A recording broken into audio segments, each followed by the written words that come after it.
को जो पुराना नेता माने बाय बाय करछोंदी यार कारण कोन? देखो विजु जनता दल जिते गठन होता 1997 मसीह से अनेक जो नेता माने परिकल्पना करते से पॉलिटिकल एलिमेंट बा गोटे राजनीतिक धारा से आसी एवं से दल गठन कले नवीन पट्टनायक आनी मुख्यमंत्री करैले तापर देखिए से जो राजनीतिक व्यक्तित्व माने थिले धीरे धीरे नवीन पट्टनायक से साइड करने को लगिले एवं से नेता स्थान में गोटे नुआ पीढ़ीर नेता मान सृष्टि कले जहाँ को कह सेकेंड जेनेरेशन बा द्वितीय आपण कहि परिबे गोटे जेनेरेशन से लीडर थिले तापर देखिबे से जेनेरेशन को बदल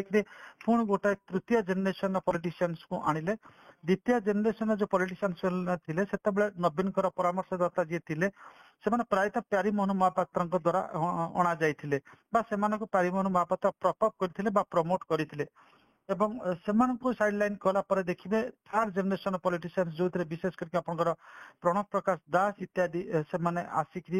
दे called the shots in administration अर्थात संपूर्ण संगठन एवं प्रशासन को से माने नियंत्रण कले एवं आ भितर आउ गोटे मेटामॉर्फोसिस वर्तमान चली बा रूपांतरीकरण चली से रूपांतरीकरण होची जैसे थर्ड जनरेशन आउ गोटे नुआ जनरेशन बा गोटे नुआ आपण कहबे जनर पॉलिटिशियंस बर्तन पॉलिटिशियंस नुहति गोटे आपण कहि परिबे अच्छा नुआ गोटे गोष्ठी सृष्टि करा जाउची जार नेतृत्व नउचंदी वीके पांड्यान तो वर्तमान जेतेबेले देखुचंती ए जो पुराना नेता माने अछंती परहाप समय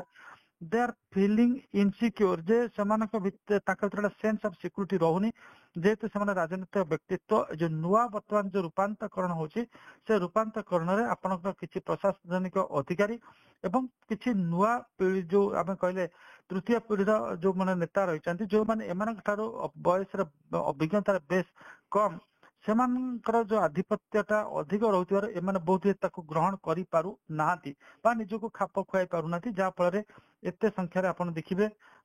माने बड़ नेता बा पुराना नेता अभिज्ञ नेता दल छाड़ी बीजेपी रे एवं कांग्रेस रे शामिल होउचंती एडे एडे नेता सब छाड़ी जाउचंती दल निश्चित भाव में कहि परिबा कौन से ना कौन से जगह से भावुचंती जे बिजु जनता दल रे सेमानकर भविष्यतर राजनीतिक क्यारियर सेतिकी निरापद नुहे जहाँ फल से छाड़ी जाउचंती एवं जहाँ संभावना रही आगामी दिन में आहरी बहुत नेता बिजु जनता दल छाड़बार माने संभावना रही एवं सेमानक भितर अधिकांश बीजेपी एवं आउ अन्य माने कांग्रेस को जीवार गोटे दृढ़ संभावना रही आमे कहि परिबा कि जे या द्वारा बीजेडी रो भूस्खलन होउची बोली निश्चित भाव में आम देखिया बीजेपी रे वर्तमान गोटे भूस्खलन प्रक्रिया आरंभ होईची ते जो माने आपण देखिबे जो 10,000 आपनकर एप्लिकेंट्स अछंती जहां संगठन संपादक कहिले ए 10,000 संगठन जेतेबेले 147 टी टिकेट बंटा होई जिवो 21 टी आपनकर लोकसभा निर्वाचन मंडली पे टिकेट कटा होई जिवो आउ जो पाखा पाखी 9,800 रहिले से 9,800 जे बीजेडी को समर्थन करिवे समर्थन करिबेनी बोली कहि परिबानी किंतु अधारू अधिक से माने आपनकर जीवे आपनकर विरोधी हवार संभावना रही